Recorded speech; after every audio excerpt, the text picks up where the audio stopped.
Même si notre tendance naturelle est dirigée vers un moral dans les chaussettes, nous pouvons faire des choix actifs pour vivre un quotidien plus lumineux et plus joyeux. Pour y parvenir, il est utile de mieux comprendre ces hormones et ces neurotransmetteurs qui affectent notre humeur ainsi que les meilleurs moyens de les stimuler. Si aucune de ces techniques ne donne de bons résultats, l'aide d'un professionnel de santé sera peut-être nécessaire.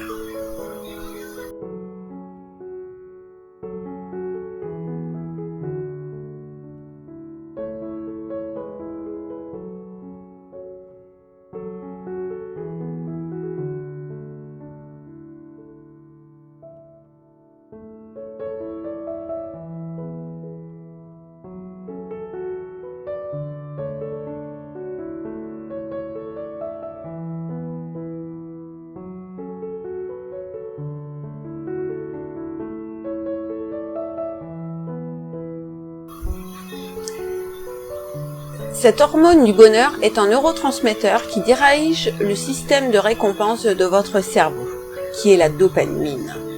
Si vous êtes félicité pour avoir fait du bon travail, ce circuit est activé et vous ressentez un sentiment de bien-être.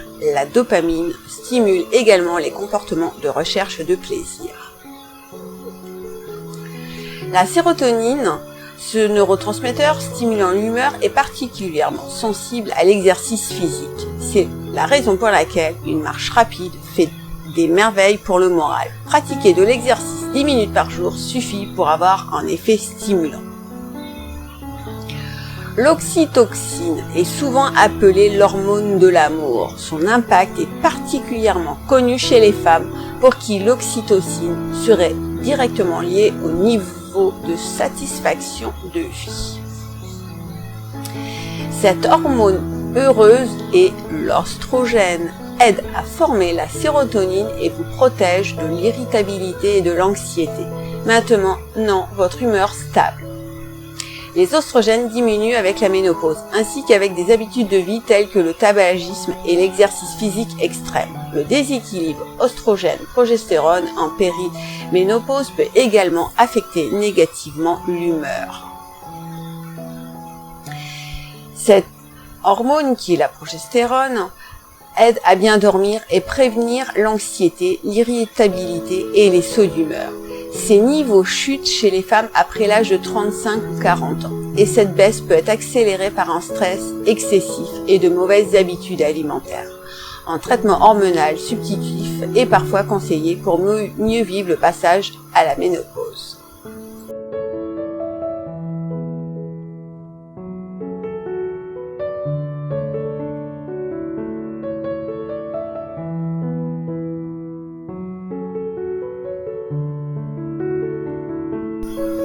Sans prendre forcément des médicaments, il existe des techniques naturelles très simples pour stimuler la production des hormones du bonheur. Voici les principales. Écouter de la musique pour obtenir plus de dopamine, manger des glucides, céréales complètes, quinoa, etc. pour augmenter le taux de sérotonine, passer du temps avec les personnes aimées pour booster l'oxytocine, pratiquer des activités de relaxation comme le yoga et la méditation pour stimuler l'oestrogène.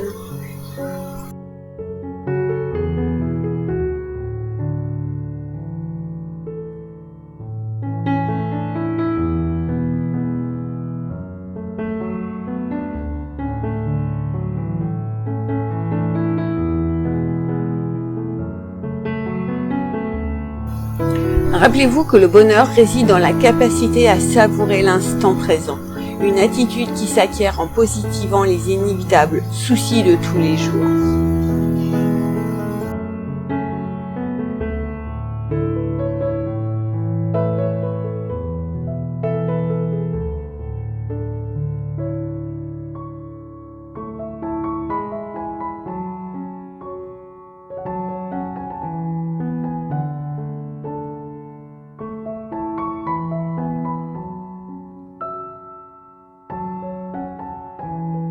Loin d'être extérieur à soi, le bonheur vient de nous-mêmes. Il se trouve dans le plaisir de vivre, dans le désir et l'envie d'exister.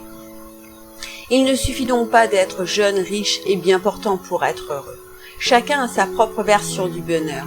Par une jolie métaphore, le philosophe pictérale de Chardin en a décrit les formes. Lors d'une excursion en montagne, certains, trouvant le chemin trop escarpé, retournent au refuge pour s'y reposer.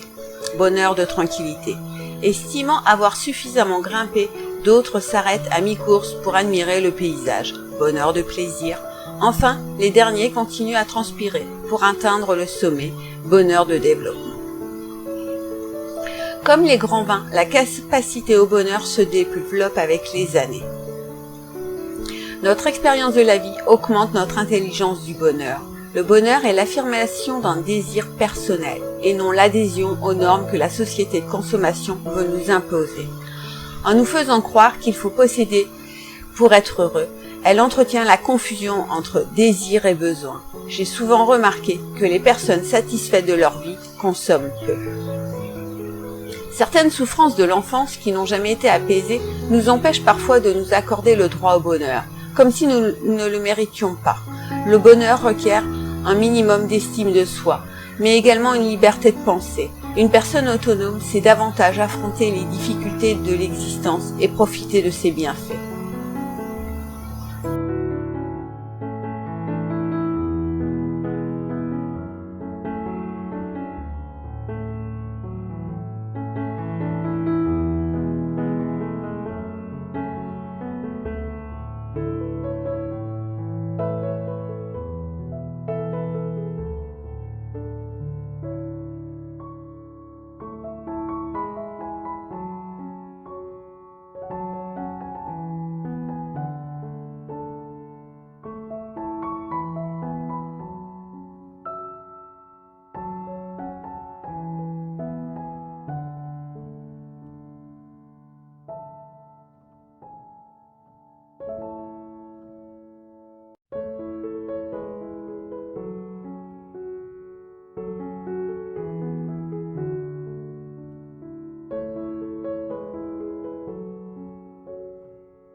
Les travaux montrent qu'il est plus facile d'améliorer notre humeur en agissant qu'en réfléchissant.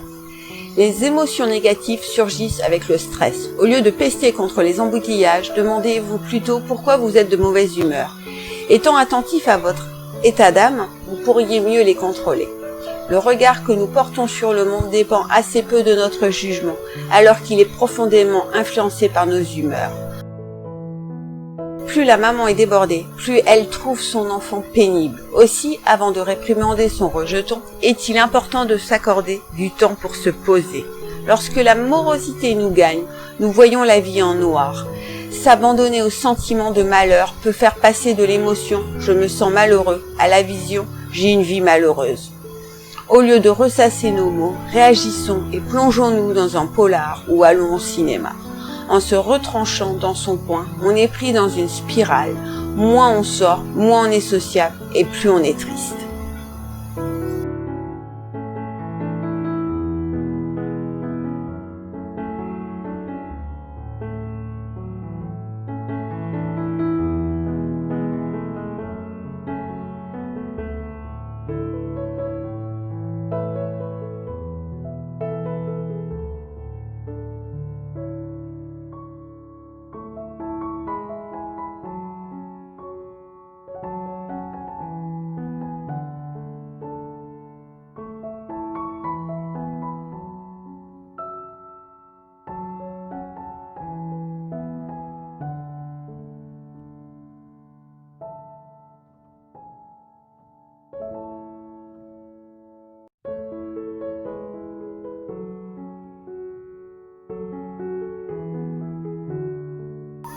Quelques dispositions d'esprit sont à privilégier, qui vont permettre d'adopter l'attitude prônée par le proverbe « Mieux vaut voir le verre à moitié plein que le verre à moitié vide ».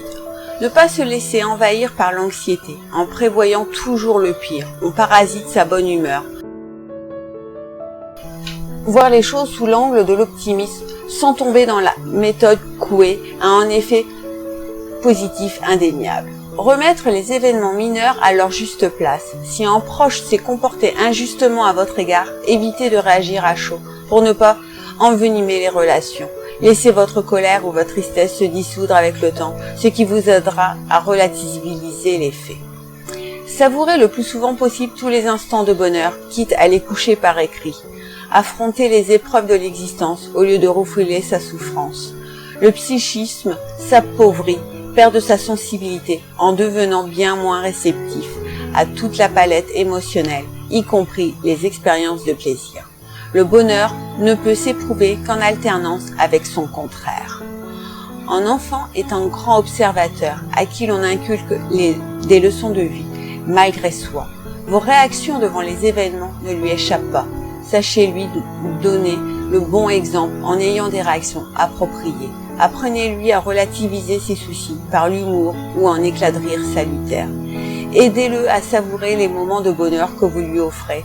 C'est le plus joli cadeau que vous puissiez lui offrir. En revanche, gâter un enfant ne le rend pas plus heureux.